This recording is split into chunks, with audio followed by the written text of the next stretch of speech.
Ya, kemudian nanti selanjutnya itu ada yang namanya parameter dan statistik. Kalau tadi ada populasi dan ada sampel, sedangkan di parameter dan statistik itu ketika kita bekerja pada kasus yang namanya adalah populasi, maka di sini kita menggunakan yang namanya parameter. Jadi rata-rata yang kita punya itu disebut parameter. Sedangkan ketika kita bekerja dengan statistik, nah di sini rata-ratanya itu sebenarnya adalah statistik, karena kan dia hanya menggambarkan bagian dari populasinya. Jadi kalau secara simbolnya bisa kita lihat simbolnya itu sedikit berbeda. Ketika di parameter rata-ratanya itu simbolnya adalah mu, sedangkan di rata-rata itu simbolnya ada X bar. Atau ketika dikorelasi itu simbolnya adalah rho, sedangkan di statistik itu simbolnya hanyalah R. Nah, kemudian ketika kita membahas statistik, nanti tentunya kita juga akan sedikit membahas tentang ada yang namanya contoh acak sederhana. Contoh acak ini adalah sampelnya yang nanti akan kita gunakan di penelitian kita, yang mana itu adalah himpunan bagian populasi berukuran N dengan cara sedemikian rupa sehingga nanti dia menggambarkan populasinya. Nah, contoh acak ini biasanya kita ambil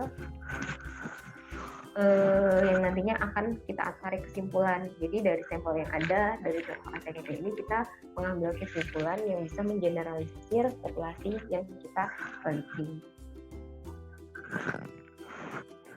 Nah, dalam mengambil contoh acak sederhana itu, karena kan tadi kita hanya mengambil sebagiannya saja ya.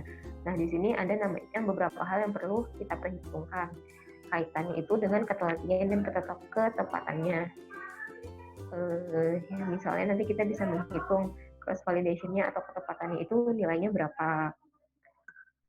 Jadi semacam tingkat keakuratannya berapa. Jadi dihitung dari standar deviasinya dibagi dengan rata-ratanya. Jadi kita bisa tahu nilai errornya ada berapa. Nah, kalau kita gambarkan ada beberapa ilustrasi hasil yang mungkin dimunculkan dari hasil penelitian kita, yaitu adalah penelitian yang memiliki hasil yang tepat dan teliti. Jadi ketika X bar dan mu-nya itu berada di garis yang sama, ya, mirip. Atau ada juga yang dia X bar dan mu-nya itu tidak tepat, tapi dia teliti. Kenapa? Karena ragamnya itu masih relatif kecil. Atau misalnya ada juga yang dia tepat dan tidak teliti. Jadi X bar dan mu-nya sama, tapi S kuadratnya itu lumayan besar. Dan ada juga yang dia sama-sama jauh sekali, sehingga dia tidak tepat dan tidak teliti. Nah, yang paling kita itu berusaha untuk mengupayakan agar jangan sampai hasil penelitian kita itu ada di posisi yang D ini. Nah, untuk itu kita perlu mengelolanya baik sejak menggunakan tekniknya maupun dari sisi cara pengumpulan datanya. Nah, biasanya kan kita untuk pengumpulan data itu bisa ada dua ya. Misalnya bisa melalui survei dan melalui percobaan. Survei itu bisa nanti kayak lewat wawancara, penyebaran kuesioner, dan pengamatan langsung. Atau misalnya dengan penelitian di lapangan. Misalnya ada semacam rancangan percobaan, ada penelitiannya beberapa varietas, ada banyak kombinasinya, misalnya nanti diulang berapa kali. Ini ada contoh kasusnya. Nah, untuk instrumen itu biasanya kita bisa mengambil via kuesioner, lewat wawancara, atau misalnya ada alat ukur yang lain, misalnya pada kasus yang biasa dipakai di psikologi, atau misalnya dengan observasi, kita mengobservasi. Jadi misalnya pada kasus penelitian kayak di ngajar gitu ya, gurunya melakukan observasi atau apa. Nah, jadi aspek penting dalam pengumpulan data itu sebenarnya kita punya konsep ini, kita ada instrumennya apa,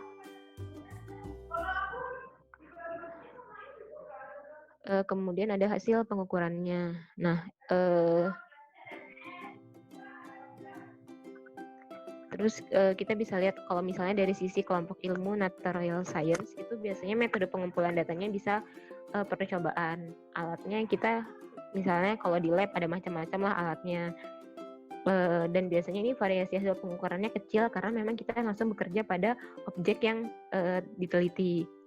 metode analisisnya ada banyak, misalnya ada bisa pakai ANOVA, ANOVA, dan lain-lain. Dan hasilnya cenderung lebih objektif. Tapi kalau penelitian yang social science, misalnya kita basisnya itu survei, dan pakai alatnya itu adalah kuesioner atau wawancara.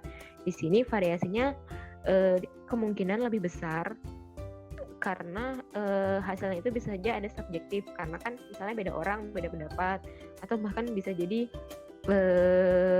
terpapar sesuatu pada saat wawancara gitu ya, jadinya akhirnya lebih subjektif. Kemudian yang ketiga ada sisi humanities. Nah ini juga hasilnya lebih cenderung objektif dan biasanya metode analisisnya lebih sedikit. Kemudian untuk sumber data kita ada dua. Yang pertama itu ada sumber data sekunder, yang mana kita mengambil data yang sudah ada sebelumnya.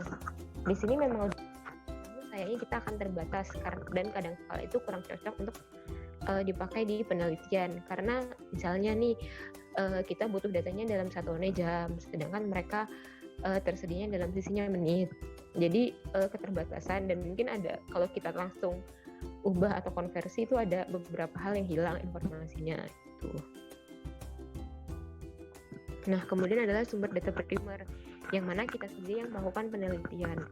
Lebih bagus karena kita yang melakukan, namun sayangnya kita jadi lebih butuh waktu yang lama dan juga biaya yang besar. Oleh karena itulah maka muncul yang namanya metodologi penelitian yang berbasis dengan sampel, sehingga kita bisa mempelajari seluruh populasi namun hanya dengan melihat sebagiannya saja. Mungkin udah sedikit tahu juga kenapa sampling itu dibutuhkan, karena tadi umumnya kita sumber dayanya terbatas, waktunya juga terbatas, dan ada kadang kalanya pengamatan itu bersifat merusak, atau misalnya itu tidak mungkin mengamati seluruh anggota populasi. Jadi misalnya kalau contoh sederhananya, kalau misalnya lagi hits dulu itu kayak pilkada, kita lakukan quick count kan hanya sebagian saja ya. Nah itu kan tidak mungkin kita melakukan ke semuanya dan keluar hasilnya dengan cepat, makanya dilakukan proses sampling.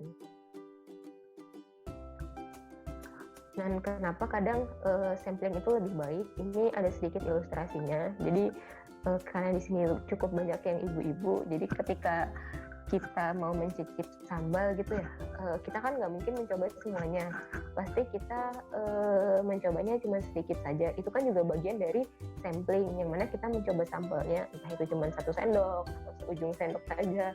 Tapi kita udah bisa menyimpulkan bahwa itu semuanya satu mangkok sambal itu rasanya sama, yang mana dia sudah mewakili semua rasa yang ada di dalam sana.